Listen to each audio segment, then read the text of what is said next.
From today, we would be starting Visual Force, Salesforce developer. तो फिर से हम लोग क्लाउड के ऊपर जाएंगे और क्लाउड के ऊपर हम लोग, ठीक है, Salesforce डेवलपर जो भी अपना फर्स्ट मॉड्यूल है Salesforce डेवलपर, उसको देखेंगे। ठीक है, तो Salesforce डेवलपर देखना है तो अपने को पहले विजुअल फोर्स देखना पड़ेगा। So what is visual force, how to create visual force page, custom development क्या होता है, वो आज से देखेंगे। बट फिर से वही कंसेप्ट रहेगा कि जो कुछ भी हम लोग यहाँ पे देखेंगे उसके लिए आपका जावा स्ट्रांग रहना जरूरी है। क्लियर है क्या? आपका जावा जब तक स्ट्रांग नहीं रहेगा यहाँ पे आपको प्रॉब्लम आएंगे ही आएंगे। ठीक है, सो देखते हैं, चलो।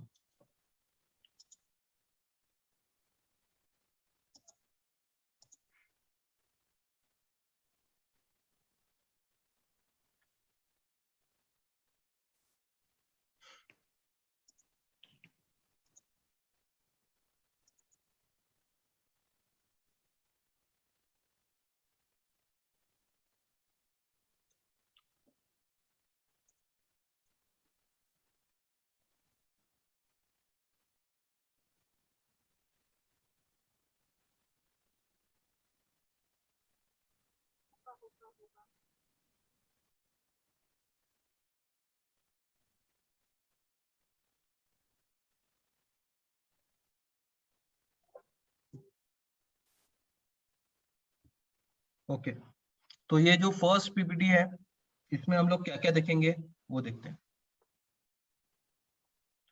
What is visual force, what is visual force architect, how to use visual force, पहला पेज कैसे बनाएंगे, स्टैंडर्ड कंट्रोलर क्या रहता है, सारी चीजें देखेंगे इसमें। तो हम लोग अभी डिक्लेरेटिव एंड प्रोग्रामेटिक, इसमें डिफरेंस देखते हैं। आप लोगों ने डिक्लेरेटिव किया है, आप लोगों ने आपके एप्लीकेशन में जो भी अपने बैटर स्टेशन और लीव एप्लीकेशन किया था उसमें आपने दोनों चीजें की है। आपने ऑब्जेक्ट बनाए, फील्ड्स बनाए, रिलेशनशिप दिए, वैलिडेशन लगाया, पेज लेआउट लगाया, लगाया कि नहीं लगाया? ठीक है, रिकॉर्ड टाइप लगाया, वर्कफ्लो बनाया यानी प्रोसेस बिल्डर। तो इसी का कंपैरिजन प्रोग्रामेटिक से, यानी अगर तुम पेज लेआउट बना रहे हो या रिकॉर्ड टाइप बना रहे हो, यानी फ्रंट व्यू बना रहे हो, आप लोग अगर फ्रंट व्यू बना रहे हो तो फ्रंट व्यू है पेज लेआउट या रिकॉर्ड टाइप होता है। पेज लेआउट पता है ना, जिसमें अपन यूजर इंटरफेस को क्या कर सकते हैं, चेंज कर सकते हैं। तो जो भी यूजर इंटरफेस बनता है वो किसके थ्रू बनता है, पेज लेआउट के थ्रू। तो उसी का दूसरा वर्जन कौन सा है, यानी दूसरा टाइप है विजुअल फोर्स पेज। यानी अगर आपको सेल्सफोर्स में प्रोग्रामिंग के थ्रू यूजर इंटरफेस बनाना है, प्रोग्रामिंग के थ्रू यूजर इंटरफेस बनाना है, तो आपके पास दो कंसेप्ट है। एक तो क्या है, visual force page and visual force components. अगर आपको लॉजिक लिखना है तो लॉजिक आपने प्रोसेस बिल्डर में लिखी थी, वैलिडेशन में लिखा था और अप्रूवल प्रोसेस में लिखा था। अगर प्रोग्रामिंग लैंग्वेज में आपको लॉजिक लिखना है तो आपके पास क्या है, एपेक्स कंट्रोलर और apex trigger. Apex controller, trigger तो छोड़ दो, वो तो एक नया पार्ट है, बट एपेक्स कंट्रोलर ये यानी तुम्हारे जावा का क्लास। एपेक्स कंट्रोलर यानी तुम्हारे पूरा क्या हो गया, जावा का क्लास। ठीक है, यस सर, ठीक है, यस सर, ये है आपके जावा का क्लास एपेक्स कंट्रोलर। तो ये समझ लो कि अगर हम लोग अभी प्रोग्रामेटिकल के थ्रू जा रहे हैं या प्रोग्रामिंग लैंग्वेज के थ्रू मेरे को कोई प्रोजेक्ट बनाना है, तो मेरा फ्रंट एंड क्या रहेगा, विजुअल फोर्स का पेज और विजुअल फोर्स के कंपोनेंट। ठीक है, तो मेरा फ्रंट एंड रहेगा विजुअल फोर्स का पेज या विजुअल फोर्स का कंपोनेंट, और मेरा जो बैक एंड है यानी जो लॉजिक लिखने का काम है वो किसमें रहेगा, एपेक्स कंट्रोलर। तो ये एक अपने दिमाग में फिट कर दो कि फ्रंट एंड और बैक एंड सेल्सफोर्स का जो एक्चुअल में है वो कौन सा है, अभी विजुअल फोर्स या फ्रंट एंड है, और बैक एंड क्या रहेगा, एपेक्स का कंट्रोलर। एपेक्स का क्लास यानी एपेक्स का कंट्रोलर। ट्रिगर भी एक कंसेप्ट है जो आगे में आएगा आपको। और यहाँ पे जो डेटा स्टोर होता था वो ऑब्जेक्ट फॉर्मेट में स्टोर होता है, पता है ना अपने को, क्योंकि हम लोग जो भी डेटा देखते हैं, लेते हैं, देते हैं, वो सब ऑब्जेक्ट फॉर्मेट में। और ऑब्जेक्ट के अंदर क्या रहता है, फील्ड्स है एंड रिलेशनशिप। रिलेशनशिप देखा है, एक ऑब्जेक्ट दूसरे ऑब्जेक्ट के साथ लिंक होता है। वही डेटा फॉर्मेट हम लोगों को यहाँ पे मिलता है, Meta data API, rest API, bulk API, इसके थ्रू। तो इसके थ्रू भी अपने को डेटा मिलता है अपने सिस्टम में। कैसे मिलेगा वो आगे में देखेंगे। तो इन्होंने सिर्फ अपने को कंपैरिजन करके दिया है कि डिक्लेरेटिव और प्रोग्रामेटिक में क्या फर्क है। तो डिक्लेरेटिव में पेज लेआउट फ्रंट एंड बनाता है, तो प्रोग्रामेटिकल में पेज लेआउट कौन बनाता है? Visual force. डिक्लेरेटिव में लॉजिक लिखने का काम वैलिडेशन, वर्कफ्लो और अप्रूवल प्रोसेस करते हैं। डेवलपर में वही काम कौन करता है? एपेक्स कंट्रोलर या एपेक्स ट्रिगर। ठीक है। डिक्लेरेटिव में जो डेटा रहता है वो किसके थ्रू आता है? डेटा थ्रू आता है, वो ऑब्जेक्ट फील्ड्स एंड रिलेशनशिप। यहाँ पे जो डेटा आएगा वो API, rest API, bulk API के थ्रू। ठीक है। हाँ, बट इसका ये मतलब नहीं है कि जब तुम प्रोग्रामिंग कर रहे हो यानी तुम डिक्लेरेटिव को छोड़ रहे हो। ये समझो कि ये पूरा मिला के एक प्रोजेक्ट बनता है। यानी बेसिक जो तुम एप्लीकेशन बनाओगे वो तो तुम ऑब्जेक्ट फील्ड एंड रिलेशनशिप से ही बनाओगे। जो पहले लॉजिक लिखोगे वो तुम वैलिडेशन, वर्कफ्लो और अप्रूवल प्रोसेस के थ्रू ही करोगे। पेज लेआउट और रिकॉर्ड टाइप तुम बनाओगे ही बनाओगे। तो जितना पार्ट होता है तुम वो डिक्लेरेटिव के थ्रू ही करोगे, वो कहीं जाने वाला नहीं है। और जो पार्ट इससे बच जाता है या जो पार्ट इनसे नहीं होता है उनके लिए तुमको क्या लिखना है? विजुअल फोर्स का पेज, एपेक्स का क्लास या बल्क एपीआई, रेस्ट एपीआई। समझा क्या? तो ऐसा नहीं है कि डिक्लेरेटिव तुमने अगर प्रोग्रामेटिकल चालू किया तो डिक्लेरेटिव का कोई काम नहीं है, ऐसा नहीं है। डिक्लेरेटिव और प्रोग्रामेटिकल दोनों क्या चलते हैं? साथ में चलते हैं। ठीक है। बेसिक जो प्रोजेक्ट बनाना है, बेसिक जो मॉडल बनाना है, वो सभी मॉडल हम लोग किसके थ्रू बनाएंगे? ऑब्जेक्ट फील्ड, रिलेशनशिप, वैलिडेशन, ठीक है, approval process, page layout, record type, इससे बना लेंगे। और जहां पे इनसे काम नहीं होता है यानी यहाँ पे वो कस्टम लॉजिक नहीं लिख सकते, तब तुम एपेक्स कंट्रोलर का या विजुअल फोर्स के पेज का या एपीआई का यूज करो। तो समझा क्या? दोनों चीजें साथ में चलती है। इसलिए हम लोगों को एडमिन पार्ट भी पता चाहिए, यानी डिक्लेरेटिव प्रोग्रामिंग भी हम लोगों को क्या होनी चाहिए? पता चाहिए। एंड हम लोगों को क्या पता चाहिए? प्रोग्रामेटिकल होना चाहिए, क्योंकि कब कौन सा काम आएगा वो आपको भी नहीं पता। ठीक है। सपोज मैंने, आप लोगों ने देखा होगा बैटल स्टेशन का पेज टैब के अंदर देखा है सबने, या कोई भी और टैब का पेज देखा, तो उसमें सिर्फ क्या दिखता है? बैटल स्टेशन का ये दिखता है। ठीक है। बैटल स्टेशन का नाम दिखता है। अब मेरे को किसी ने बोल दिया कि नहीं नहीं, वो टैब के अंदर जो पेज दिखता है जिसमें बैटल स्टेशन का नाम भी आना चाहिए, प्रोजेक्ट स्टेटस भी दिखना चाहिए और वेपन स्टेटस भी दिखना चाहिए। अब वो काम तो तुम्हारा एडमिन पार्ट नहीं करके देगा ना, तो उसके लिए तो मेरे को क्या लिखना पड़ेगा? प्रोग्रामेटिकल इसका यूज करना ही पड़ेगा। समझा क्या? प्रोग्रामेटिकल का यूज करना है, प्रोग्रामेटिकल का यूज करना है। ठीक है। तो जहां पे ये लोग कुछ नहीं कर सकते वहां पे प्रोग्रामेटिकल, तो वहां पे तुमको विजुअल फोर्स लिखना ही पड़ेगा। और विजुअल फोर्स तो सिर्फ तुम्हारे को फ्रंट एंड पे क्या करेगा? डेटा दिखाएगा। और वो डेटा आएगा कहां से? Apex controller. तो विजुअल फोर्स सिर्फ दिखाने का काम करता है, वो डेटा जो दिखता है वो किसके थ्रू दिखता है? एपेक्स कंट्रोलर के थ्रू ही डेटा दिखता है। क्लियर है? चलो। Yes sir. What is visual force? Visual force is a framework that allow developer to build sophisticated custom user interface. Sophisticated यानी यूजर फ्रेंडली, कस्टम यानी समझ रहा ना? स्टैंडर्ड यानी जिसको चेंज नहीं कर सकते, कस्टम यानी जो स्टैंडर्ड में नहीं है वो चीज आप कस्टम में कर सकते। कस्टमाइज यानी जिसमें चेंजेस हो सकते हैं। Customize user interface that can be host natively on force.com platform. आपको ये तो पता है ना कि हम लोग जितना कुछ भी, जो कुछ भी बना रहे हैं या जो कुछ भी हम लोग डेटा स्टोर कर रहे हैं वो कहाँ होता है? ये सब कुछ force.com नाम के प्लेटफॉर्म के अंदर। force.com नाम का एक बहुत बड़ा सर्वर है सेल्सफोर्स के अंदर, जहाँ पे ये पूरा डेवलपमेंट या जो भी डेटा स्टोर होना है वो सब कुछ उसी के अंदर होता है। तो वो यही बोल रहा है कि आप विजुअल फोर्स क्या है? एक ऐसी टेक्निक है जिसके थ्रू आप सोफिस्टिकेटेड कस्टम यूजर इंटरफेस का काम है। विजुअल फोर्स यानी यूजर इंटरफेस। ऐसे हम लोग यूजर इंटरफेस यानी पेजेस बना सकते हैं, जिसको हम लोग कहाँ पे स्टोर करके रख सकते हैं, force.com नाम के सर्वर के अंदर। Visual force framework include tag based markup language. अब ये टैग बेस्ड मार्कअप लैंग्वेज का मतलब क्या है? अब आप लोगों ने कहीं ना कहीं तो आप लोगों ने HTML देखा ही होगा। कहीं ना कहीं आप लोगों ने क्या किया होगा, HTML देखा ही होगा। तो HTML क्या है? Markup based language. वैसे ही विजुअल फोर्स भी क्या है? Markup based language. दुनिया में फ्रंट एंड के लिए जो भी लैंग्वेज है वो सभी क्या है?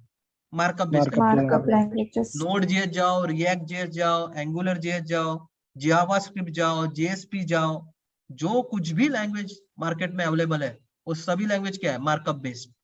इसलिए मैं अभी भी सभी लोगों को एक रिक्वेस्ट करूंगा, सभी लोगों को, आप लोग अभी अगर मैंने बोला तो कोई भी उतनी हिम्मत करेगा नहीं कि मेरे को HTML नहीं आता करके, बोलेगा नहीं, शर्म आएंगे।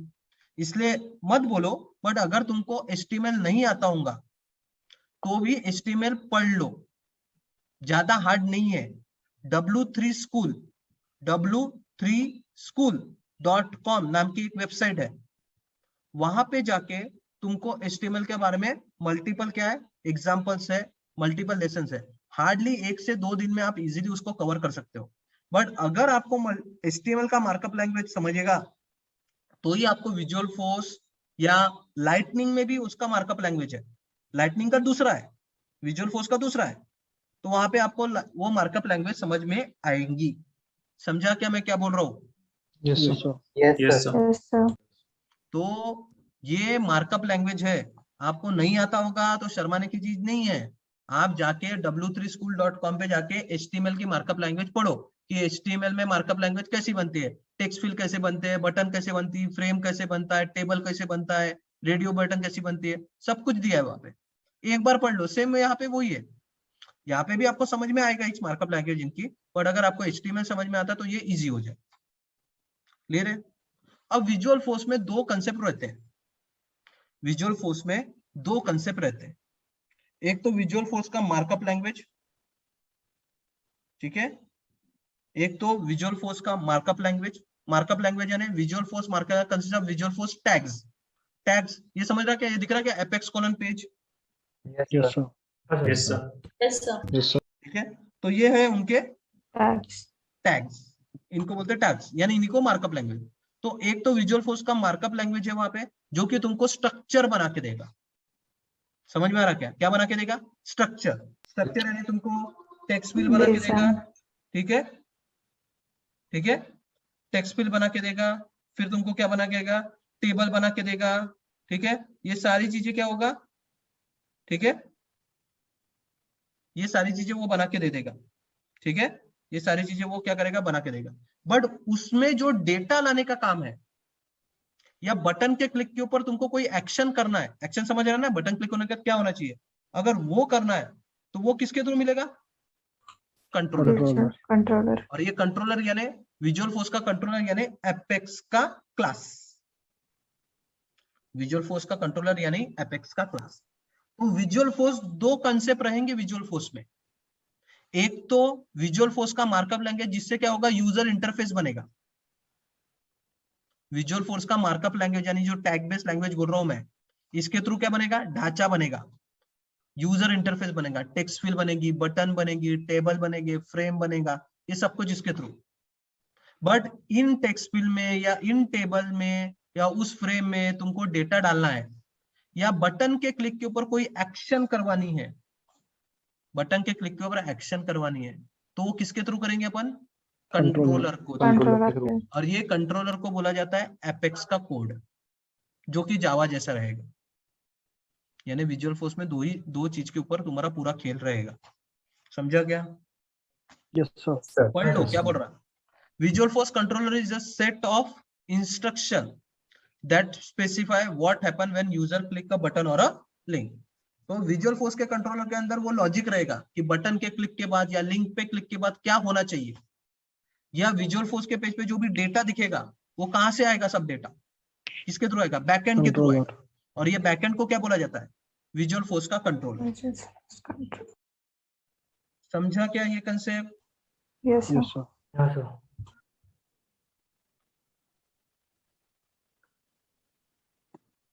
ठीक है, चलो। सर मार्कअप उसका स्ट्रक्चर तैयार करेंगे क्या, विजुअल फोर्स मार्क? हाँ, स्ट्रक्चर है ना, टेक्स्ट फील्ड, बटन, टेबल, ये सब बनाने का काम किस करेगा? मार्कअप विजुअल का। मार्क। और एक्चुअल लॉजिक लिखने का काम कौन करेगा? कंट्रोलर। कंट्रोलर यानी एपेक्स का क्लास। सर ये मार्कअप एंड कंट्रोलर एक ही पैकेज में है? यानी एक ही पैकेज में नहीं, एक ही पेज पे दिखेंगे, बट कंट्रोलर पीछे में लिखा जाएगा, एपेक्स क्लास में लिखा जाएगा, और वो एपेक्स क्लास को अपन विजुअल फोर्स में क्या करेंगे? कॉल करेंगे। मार्कअप तो फ्रंट एंड पे तुम जो विजुअल फोर्स में कोड लिखोगे वो मार्कअप का कोड हो गया, बट कंट्रोलर का कोड तुम विजुअल फोर्स में नहीं लिखोगे। कंट्रोलर का कोड किस में रहेगा? एपेक्स क्लास में रहेगा, और वो एपेक्स क्लास को तुम विजुअल फोर्स में क्या करोगे? कॉल करोगे। करें। समझा अभी? Yes sir. चलो आगे बढ़ो। HTML जैसी विजुअल फोर्स है। हाँ, विजुअल फोर्स का मार्कअप लैंग्वेज HTML जैसा ही है। Where can visual force page be used? But visual force का काम तुम्हारा यूजर इंटरफेस क्रैश से बनाना नहीं है। वो क्रैश से यूजर इंटरफेस बनाने का काम आप किसके थ्रू कर सकते हो? ऑब्जेक्ट फील्ड्स के थ्रू कर सकते हो। तो विजुअल फोर्स तुम्हारा एकदम नया पेज कभी भी बना के नहीं देगा, वो काम उसका नहीं है। अगर आप उसके थ्रू पूरा नया पेज बना रहे हो तो तुम्हारे जैसा बेवकूफ नहीं होगा फिर। समझ में आ रहा क्या? क्योंकि वो सबसे बेस्ट वे से किससे हो सकता है? ऑब्जेक्ट एंड फील्ड से। ठीक है, तो तुमको कल जाके किसी ने बोल दिया कि मेरे को ये पेज बनाना है, तो वो पेज आप किसके थ्रू बना सकते हो? ऑब्जेक्ट एंड रिलेशनशिप से तुम बना सकते हो, पेज लेआउट, रिकॉर्ड टाइप, सब कुछ। विजुअल फोर्स का काम कब आएगा? कि मेरे को एग्जिस्टिंग लॉजिक में क्या करना है? ऐड करना, चेंजेस करना, कस्टमाइजेशन करना है, तब विजुअल फोर्स का काम है। तो क्या बोलता है? Override standard button such as new button for account और सेव बटन फॉर कॉन्टैक्ट। तो कल जाके आपको किसी ने बोल दिया कि अकाउंट का पेज है, पहले से बना है, उसमें एक नई बटन डालो और नई बटन के ऊपर एक स्पेसिफिक XYZ लॉजिक लिखो। तो ये काम किसके थ्रू कर सकता हूं मैं? Visual force. या कल जाके किसी ने बोल दिया कि अकाउंट की ये है और सेव की बटन वहां पे है, बट अभी सेव के बटन पे नया लॉजिक लिखो, जो एग्जिस्टिंग अकाउंट का लॉजिक है वो नहीं चाहिए, नया लॉजिक चाहिए। तो वो भी काम किसके थ्रू करेंगे अपन? Visual force. तो विजुअल फोर्स तुम्हारे कोई एग्जैक्ट क्रैश से कोई पेज बनाने के काम में कभी नहीं आएगा। क्रैश से पेज बनाना है तो वो काम के लिए विजुअल फोर्स का काम कभी नहीं है। वो एग्जिस्टिंग सिनारियो में या एग्जिस्टिंग पेजेस के अंदर क्या चाहिए? थोड़ा कस्टमाइजेशन चाहिए, उसके लिए वो काम की चीज है। क्योंकि बड़े बड़े पेज तुम लोग पहले से ही बना चुके हो, किसके थ्रू? ऑब्जेक्ट एंड फील्ड्स के थ्रू। ठीक है, हाँ, बट वो लोग आपको स्पेसिफिक लॉजिक देते, फिक्स लॉजिक देते। सेव के बटन पे अगर मेरे को बोला गया है कि सेव के बटन पे हेलो वर्ल्ड प्रिंट करो, मैं कर सकता हूँ क्या? जैसी उसकी सेव के बटन है वैसी बिहेव करेगी। बट अगर कल जाके कस्टमर ने बोल दिया कि नहीं नहीं नहीं, सेव के बटन के ऊपर क्या करो? हेलो वर्ल्ड प्रिंट करके दे दो मेरे को, तो वो तो क्या हो गया? कस्टमाइज लॉजिक हुआ ना। तो उसके लिए कौन है फिर? विजुअल फोर्स से करना पड़ेगा। Override tabs, overview page such as account tab, home page. जैसे अभी अकाउंट के टैब के अंदर क्या दिखता है? अकाउंट की लिस्ट दिखती है ना, बट मेरे को अकाउंट के लिस्ट के साथ कॉन्टैक्ट का भी नाम चाहिए, जो जो अकाउंट के साथ कॉन्टैक्ट लिंक है उसकी भी लिस्ट चाहिए। नॉर्मल लिस्ट देगा क्या? नहीं ना। नहीं सर। अगर ऐसा पेज बनाना है तो तुमको टैब को ओवरराइड समझता क्या? बार बार ओवरराइड आ रहा है। किया है क्या हम लोगों ने कभी ओवरराइड? Yes sir. जावा में किया है ना। एग्जिस्टिंग मेथड को अपन क्या करते हैं? ओवरराइड करते हैं और अपना नया लॉजिक लिखते हैं। इसी को ओवरराइड बोल रहा है यहाँ पे, कि एग्जिस्टिंग पेज को ओवरराइड करके अपन नया पेज बनाएंगे उसमें। समझा क्या? या तुमको कोई स्पेसिफिक कस्टम टैब बनाना है, खुद का एक कस्टम टैग बनाने को बोला है तो वैसा टैब। बोलने की बात क्या है? डैशबोर्ड खुद का बनाना है, रिपोर्ट्स खुद के बनाने हैं, यानी जो पहले से रिपोर्ट है बट तुमको एक क्लिक के ऊपर वो रिपोर्ट दिखने चाहिए, एक क्लिक के ऊपर डैशबोर्ड दिखने चाहिए। यानी कस्टमाइजेशन अगर बोला जाए तो वो सब कुछ अपन विजुअल फोर्स और कंट्रोलर के थ्रू कर सकते हैं। समझा कि ये कंसेप्ट विजुअल फोर्स का काम क्या है? Yes sir. Yes sir. हाँ सर।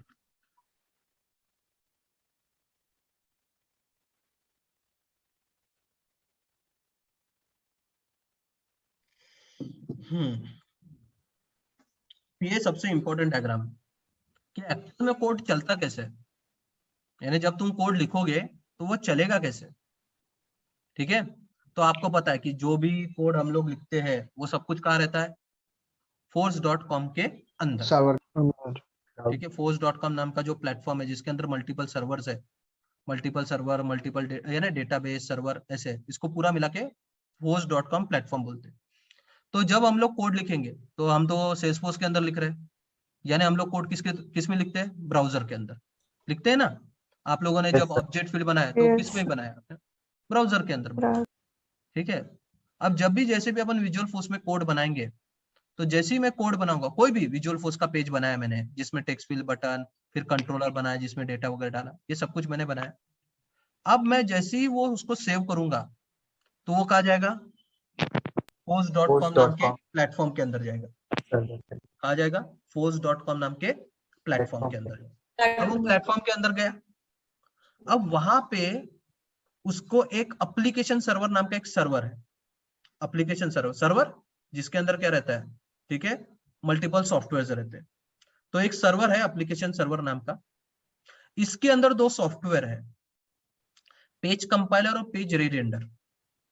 इसको आप कंपेयर कर सकते हो जावा के जेडीके एंड जेआरई के साथ। आपने देखा है ना, जब आप जावा में कोड लिखते हो, स्टार्टिंग में कोड या ना कोई भी कोड लिखते हो, और जब कोड लिखते वक्त आपने ब्रैकेट या ये दिया तो एरर आता है कि नहीं आता है? रेड कलर में वो क्या है, वो कौन चेक करता है, कंपाइलर यानी जेडीके चेक करता है कि नहीं करता है? जेडीके क्या करता है, उसको चेक करवाता है। ठीक है, वो जेडीके करवाता है। ठीक है, और जेआरई क्या करता है, कोड को रन करवाता है। ठीक है, तो जेडीके कोड को चेक करता है कि बराबर सिंटैक्स में लिखा है कि नहीं, और अगर पूरा आपने बराबर लिखा है तो फिर उसको जेआरई को देगा और जेआरई फिर उसको रन करता। वही दो सॉफ्टवेयर यहाँ पे है, बट ये ऑनलाइन अवेलेबल है। एक का नाम क्या है, पेज कंपाइलर। तो पेज कंपाइलर क्या करता, तुमने जो भी कोड लिखा, जैसे ही तुम सेव की बटन दबाओगे वो किसको जाएगा, एप्लीकेशन सर्वर के पेज कंपाइलर। अब समझो कि तुमने कोई चीज गलत कर दी, यानी बराबर फॉर्मेट में नहीं लिखा है कोड, बराबर फॉर्मेट में आपने कोड नहीं लिखा, तो क्या होगा, आपको एरर वापस मिलेगा। कैसे मिलता मैं बताऊंगा आगे में, बट आपको वापस क्या मिलेगा, एरर वापस मिलेगा। जब तक आप एरर को सॉल्व नहीं करोगे वो डेटाबेस में स्टोर नहीं करेगा, नहीं होगा। ठीक है, अब चलो आपने सब कुछ बराबर लिख दिया, पेज कंपाइलर ने देख लिया सब कुछ बराबर है, तब जाके वो किस में स्टोर करता है उसको, मेटा डेटा रिपोजिटरी में। ये मेटा डेटा रिपोजिटरी यानी क्या होता है, एक ऐसी स्पेस जहाँ पे सब कुछ क्या रहता है, स्टोर रहता है, उसको रिपोजिटरी बोलते हैं। रिपोजिटरी यानी एक बॉक्स समझो जहाँ पे सब कुछ स्टोर रहता है। तो ये अपना डेटाबेस है, मेटा डेटा रिपोजिटरी, जहाँ पे सब कुछ क्या रहता है, स्टोर रहता है। तो वो फिर आपका पेज क्या करेगा, वहां पे जाके स्टोर करेगा। समझा क्या? Yes sir. चलो ये हो गया। आपने क्या किया, वो पेज को मांगा उनको, अब आपने सेव किया है वो पेज, अब आपने बोला कि नहीं अब मेरे को वो पेज देखना है, कैसे दिखता है वो पेज। तो आप क्या करोगे, पेज देखना है, सर्वर के अंदर पेज है तो आपको क्या डालना पड़ेगा, यूआरएल डालना पड़ेगा। ठीक है, क्योंकि हर चीज यूआरएल के थ्रू ही वापस आएगी आपके पास। तो यूआरएल डाला आपने, अब क्या यूआरएल डाला वो मैं बताऊंगा। आपने यूआरएल डाला तो वो किसको जाएगा, एप्लीकेशन सर्वर, और वो जाएगा आपके डेटाबेस के अंदर। कहा जाएगा, डेटाबेस में। वो डेटाबेस में आपका पेज है क्या नहीं, वो क्या होगा, सर्च होगा। क्लियर है क्या? वो डायरेक्ट एप्लीकेशन सर्वर को जाएगा और वहां से कहा जाएगा, डेटाबेस के अंदर, डेटाबेस यानी मेटा डेटा में। यहां से वो पेज है क्या नहीं वो चेक होगा। जैसे ही पेज आएगा तो वो किसको जाएगा, पेज री रेंडर को। तो ये पेज री रेंडर एक ऐसा सॉफ्टवेयर है जो कि पेज को बनाता है, क्योंकि उसमें तो डेटा एनकोडेड फॉर्मेट में रहता है। तो वो डेटा लाके उसको पेज फॉर्मेट में बराबर बनाने का काम किसका है, पेज री रेंडर। तो पेज री रेंडर जो है वो एक ऐसा सॉफ्टवेयर है जो कि आउटपुट दिखाता है। क्लियर है क्या? तो वो पेज री रेंडर को मिलेगा और फिर वो पेज री रेंडर आपको पेज को दिखाएगा। समझा क्या अभी दोनों सॉफ्टवेयर? Yes sir. पहला सॉफ्टवेयर कौन सा है, पेज कंपाइलर। पेज कंपाइलर ये देखेगा कि आपने सब कुछ सही लिखा है या नहीं लिखा। ठीक है, आपने सब कुछ सही लिखा है या नहीं लिखा है, ये कौन चेक करेगा? Page compiler. पेज कंपाइलर उसको चेक करेगा कि आपने सब कुछ सही लिखा है या नहीं लिखा है। और अगर आपने सब कुछ सही लिखा है तो वो आपको डेटाबेस में क्या कर देगा? उसको स्टोर कर देगा।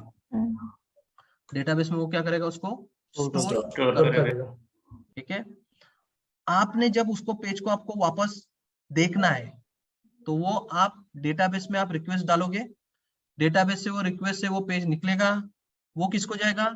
पेज रीरेंडर को, और फिर पेज रीरेंडर आपको वो आपके ब्राउजर के ऊपर दिखाएगा। कल जाके आपने बोला रहता पीडीएफ फॉर्मेट में दिखाना है, तो वो भी कौन करेगा? Page re-render. तो आप जो फॉर्मेट में उसको बोलोगे वो फॉर्मेट में वो डेटा आपको दिखाएगा। तो डेटा दिखाने का काम कौन करता है? Page re-render. समझा क्या कंसेप्ट? यस।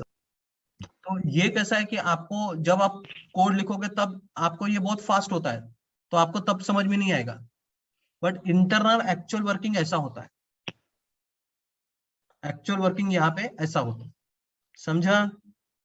बट अभी यहाँ पे देखो, यहाँ पे सब कुछ कहाँ से चल रहा है? कौन सी साइट पे चल रहा है? सर्वर साइट पे चल रहा है। पेज कंपाइलिंग भी सर्वर साइट पे हो रही है, और पेज को दिखाने का काम भी कहाँ पे हो रहा है? सर्वर साइट पे। तो ये डेस्कटॉप के लिए तो ठीक है, बट मोबाइल एप्लीकेशन के लिए ये एक प्रॉब्लम है। क्यों? क्योंकि हर एक चीज के लिए मेरे को कहाँ जाना पड़ रहा है? सर्वर पर, सर्वर साइट पे। पेज पे बटन क्लिक की, सर्वर साइट, लिंक क्लिक की, सर्वर साइट, डेटा लाना है, सर्वर साइट। ठीक है, तो हर चीज के लिए हम लोगों को कहाँ जाना पड़ रहा है? सर्वर साइट पे ही जाना पड़ता है, जो कि एक प्रॉब्लमेटिकल हो सकता है अगर आप मोबाइल एप्लीकेशन, क्योंकि मोबाइल लाइट वेट एप्लीकेशन चाहिए जिसमें डेटा फास्ट आना चाहिए। इसमें क्या होगा? हर चीज के लिए सर्वर ट्रिप करना पड़ेगा, क्योंकि कंपाइलर, रेंडर सब कुछ सर्वर साइट पे। अब ये प्रॉब्लम उनको अब तक नहीं आया, बट जब वो मोबाइल एप्लीकेशंस में दिखाने की कोशिश कर रहे थे तब उनको ये प्रॉब्लम आया, क्योंकि हर चीज कहाँ जानी पड़ती थी? Server site. उसलिए फिर उन लोगों ने एक नया टेक्नोलॉजी या नया टूल लाया जिसका नाम था लाइटनिंग। और लाइटनिंग में क्या किया? ये जो पेज रीरेंडर है इसको उन्होंने क्या किया? क्लाइंट साइड पे शिफ्ट कर दिया। यानी पेज दिखाने का काम कौन से साइड पे आएगा? Client side. इससे प्रोसेस बहुत फास्टर हो गई फिर, क्योंकि वहीं पे क्या होगा? तुम रिक्वेस्ट करोगे और वहीं से तुमको क्या करेगा? पेज दिखेगा। तुमने बटन भी क्लिक की तो वो पेज रीरेंडर क्लाइंट साइड से तुमको क्या करेगा? डेटा दिखाएगा। हर बार तुमको सर्वर साइड पे जाने की जरूरत नहीं पड़ेगी। समझा क्या? तो उन्होंने क्या किया? पेज रीरेंडर वाला जो कंसेप्ट था वो उन्होंने क्या किया? क्लाइंट साइड पे डाल दिया। किसमें? लाइटनिंग में। ठीक है, जिसके कारण जो प्रोसेसिंग था डेटा का वो एकदम क्या हो गया? फास्ट हो गया। ठीक है, और ये जो क्लाइंट साइड पे प्रोसेसिंग करना है किसी भी पेज रीरेंडर को, वो एक ही टेक्नोलॉजी करता है जिसका नाम है जावास्क्रिप्ट।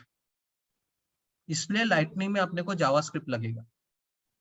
आपने अभी भी, अगर आपको याद होगा या आपने टेक्नोलॉजीज देखी होगी, तो जितने भी अभी फ्रंट एंड के लिए टेक्नोलॉजीज है, node JS, angular JS, react JS, ठीक है, इसके आगे में पीछे में क्या लगा है?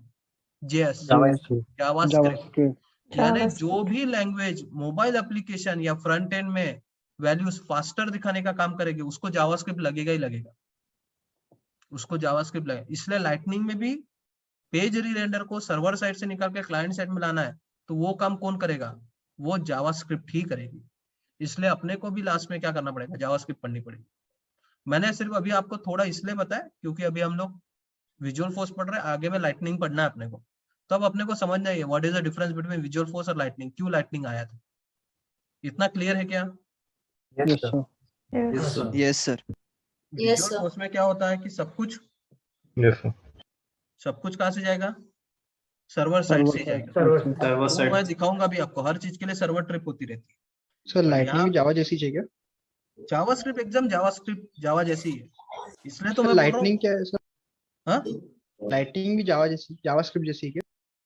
लाइटनिंग में वही कंपोनेंट है बट उसमें थोड़ा अलग है। जैसे विजुअल फोर्स है वैसे ही वहां पे भी फ्रंट एंड है, बैक एंड है, बट उनके टैग्स अलग है। जैसे यहाँ पे मार्कअप बेस्ड लैंग्वेज है विजुअल फोर्स का, वैसे उसका भी क्या है, मार्कअप बेस्ड लैंग्वेज है, बट उसका भी बैकएंड क्या रहेगा, एपेक्स क्लास ही रहेगा बैकएंड। तो बैकएंड कभी भी चेंज होने वाला नहीं है। तुम विजुअल फोर्स के पेज में क्या कर रहे हो, उनके मार्कअप लैंग्वेज के थ्रू यूजर इंटरफेस बनाओगे। लाइटनिंग में क्या रहेगा, जावास्क्रिप्ट के थ्रू हम लोग क्या करेंगे, यूजर इंटरफेस बनाएंगे, बट जो डेटा आएगा बैकएंड से वो किसके थ्रू आएगा, एपेक्स क्लास के थ्रू ही आएगा। तो सिर्फ फ्रंट एंड चेंज हो जाएगा वहां पे, डेटा सब कुछ लाइटनिंग के यानी इसके थ्रू ही आएगा, किसके थ्रू, एपेक्स के थ्रू। तो वो एक अलग लैंग्वेज है लाइटनिंग, बट सब कुछ सेम रहता है, बेस अगर तुम्हारा स्ट्रांग है। अगर तुमको विजुअल फोर्स डेवलपमेंट समझता है तो तुमको विजुअल फोर्स लाइटनिंग इजीली समझो। और आजकल जितने भी प्रोजेक्ट्स बनते हैं वो किस में बनते हैं, लाइटनिंग ही बनते हैं। तो तुमको लाइटनिंग आना ही चाहिए। बट अगर तुमको सेल्सफोर्स डेवलपर समझेगा तभी लाइटनिंग समझेगा, लाइटनिंग पे डायरेक्ट जंप नहीं हो सकते। है क्या क्लियर? ये डायग्राम क्लियर है? Yes sir. Sir force.com cloud पर है क्या? तो तुम अपने मशीन पे करते क्या ये सब कुछ, क्लाउड पे ही करेंगे ना। सेल्सफोर्स पूरा क्लाउड है और उसके अंदर ये force.com नाम का बहुत बड़ा सर्वर है जहाँ पे हम लोग सब कुछ कर रहे हैं। जब तुम लोगों ने भी ऑब्जेक्ट बनाए, फील्ड बनाए, तो क्या कहाँ पे बनाए, अपने मशीन पे बनाए क्या? नहीं सर, सर्वर पे। हाँ, तो सर्वर यानी क्या है, क्लाउड है ना, क्लाउड के अंदर। तो ये क्या होगा, आपके मशीन पे अंदर रहेगा क्या, कहाँ रहेगा, क्लाउड के अंदर। तो ये सब कुछ क्लाउड के अंदर हो रहा है, ठीक है। हम लोग भी जब उसको कनेक्ट कर रहे हैं तो यूआरएल के थ्रू हम लोग कनेक्ट कर रहे हैं सेल्सफोर्स को, और जो कुछ भी कर रहे हैं तो हम लोग किसके अंदर कर रहे हैं, वो force.com नाम के सर्वर के अंदर। और ये force.com का सर्वर किसके अंदर है, सेल्सफोर्स के क्लाउड के अंदर। अभी समझा क्या? Yes sir. अब सबसे पहले तो तुमको अगर डेवलपमेंट मोड चालू करना है, डेवलपमेंट मोड चालू करना है तो आपको क्या करना पड़ेगा, पहले चेक कर लो कि आपको डेवलपमेंट मोड का एक्सेस है या नहीं है। पहले चेक करना पड़ेगा कि आपको डेवलपमेंट मोड का एक्सेस है या नहीं है। तो वो कैसे चेक करोगे,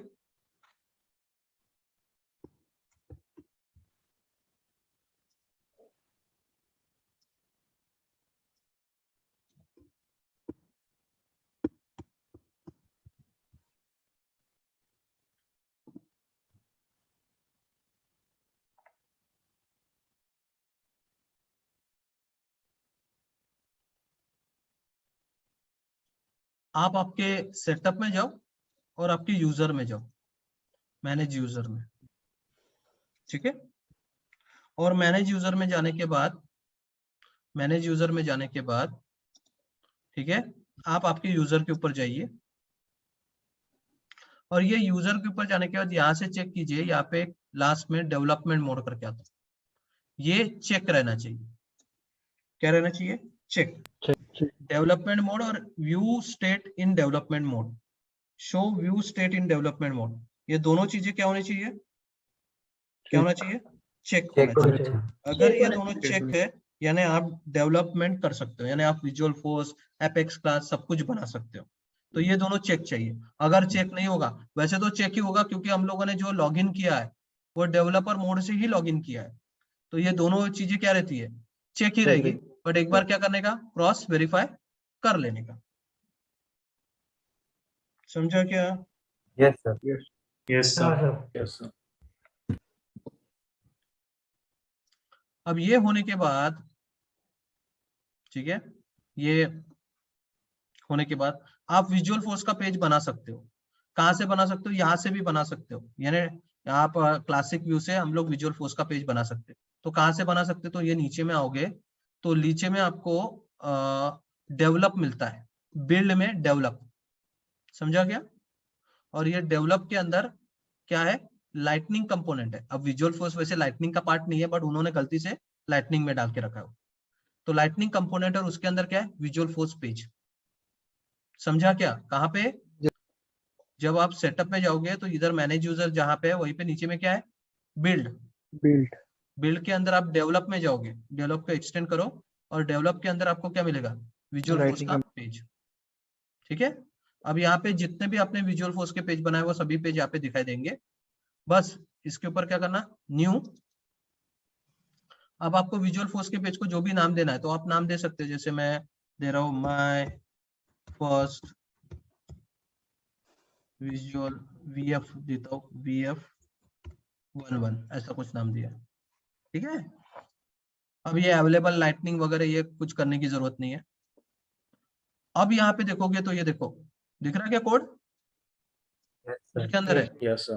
इसका टैग देखो, ये इसको बोलते हैं मार्कअप लैंग्वेज, ठीक है। तो एपेक्स कोलन पेज, तो सब कुछ जो अपना कोड रहेगा वो किसके अंदर रहेगा, एपेक्स कोलन पेज के अंदर। और फिर वो पेज के अंदर आप नॉर्मल HTML का भी यूज कर सकते हो, उनके टैग्स का भी यूज कर सकते हो और नॉर्मल HTML का भी क्या कर सकते हो, यूज कर सकते हो। क्लियर है क्या?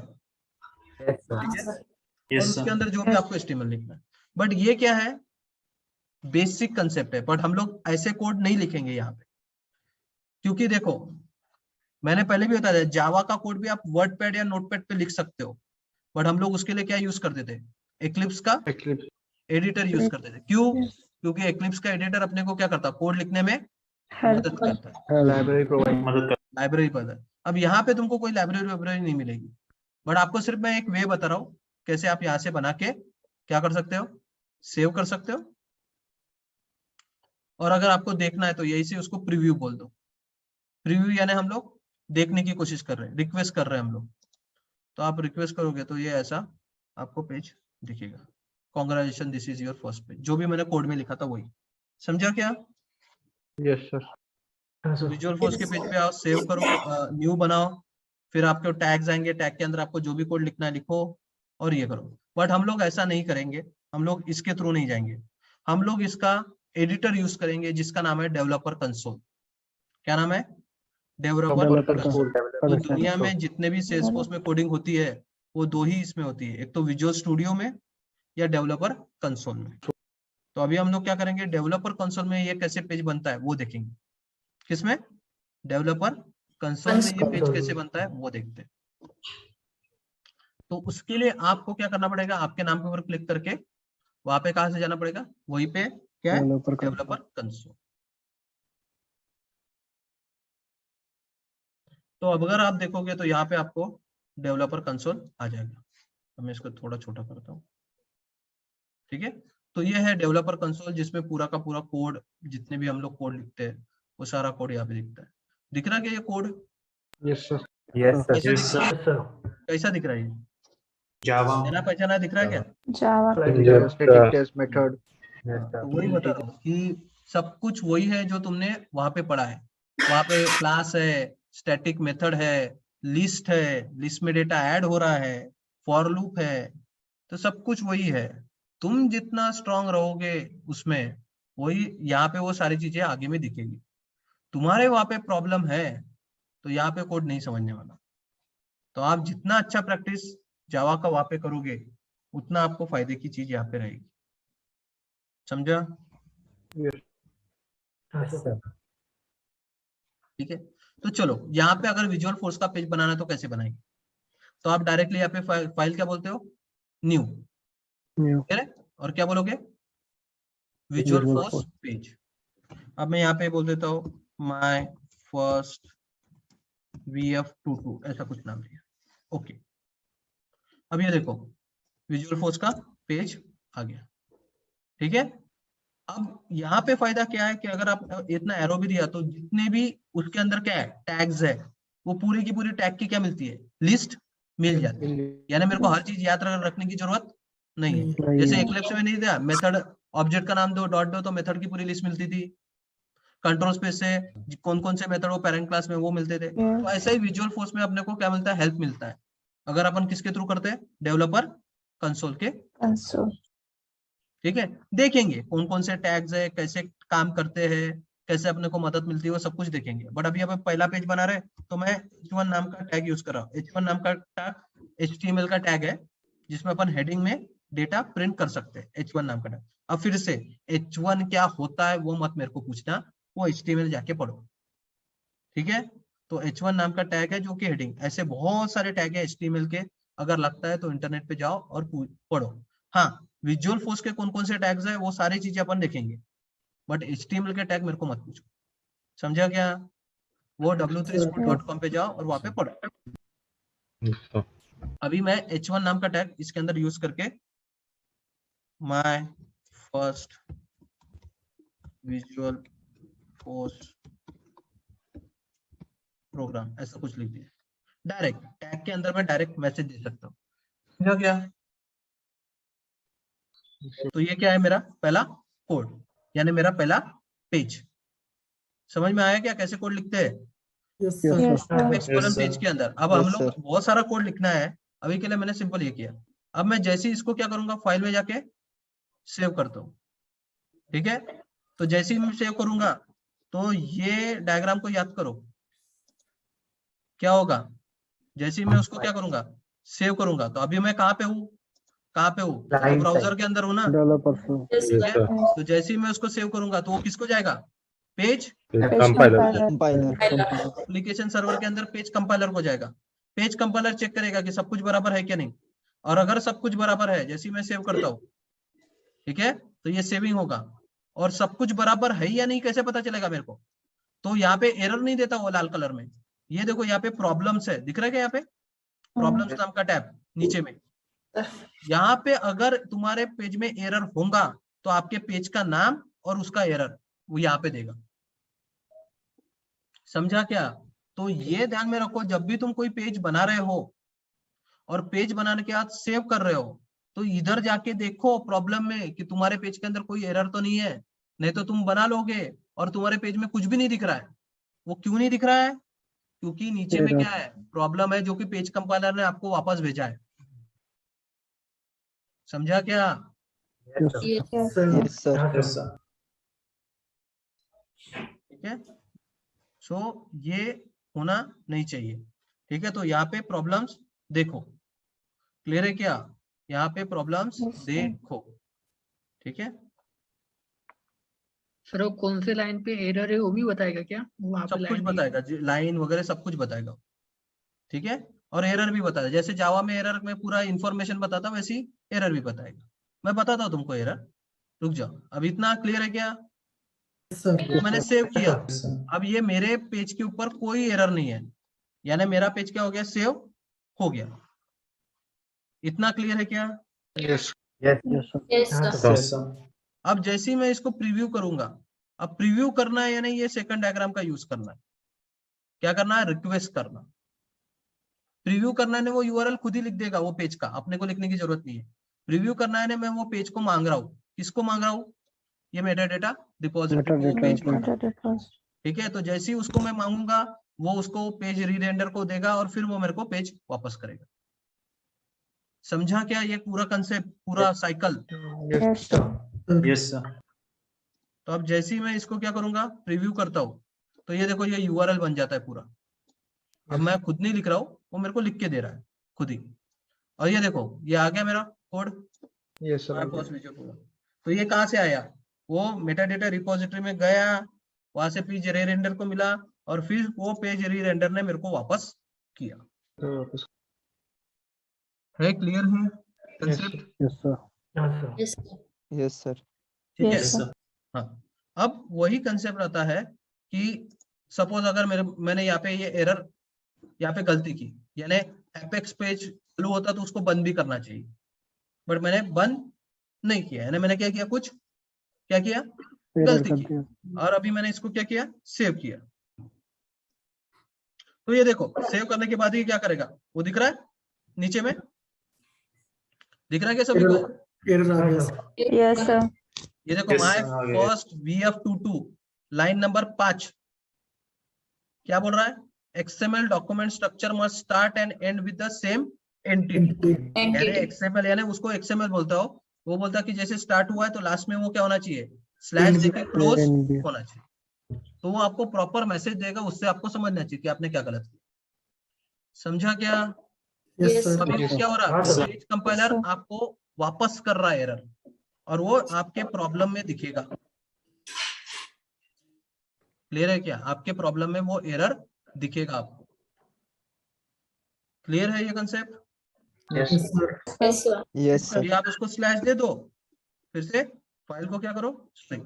ये बाकी की चीजें जो आएगी इसको निकाल दो, सिर्फ उतना ही टैग चाहिए। और फाइल क्या बोलो, सेव। Save. हो गया कंटेंट, हाँ हो गया, निकल जाएगा वो। तो यहाँ पे देखना जरूरी है कि तुम्हारे पेज में कोई एरर तो नहीं है, तुम्हारे पेज में या क्लास में। अभी तो अपन पेज ही लिख रहे हैं, बट क्लास के अंदर भी एरर रह सकता।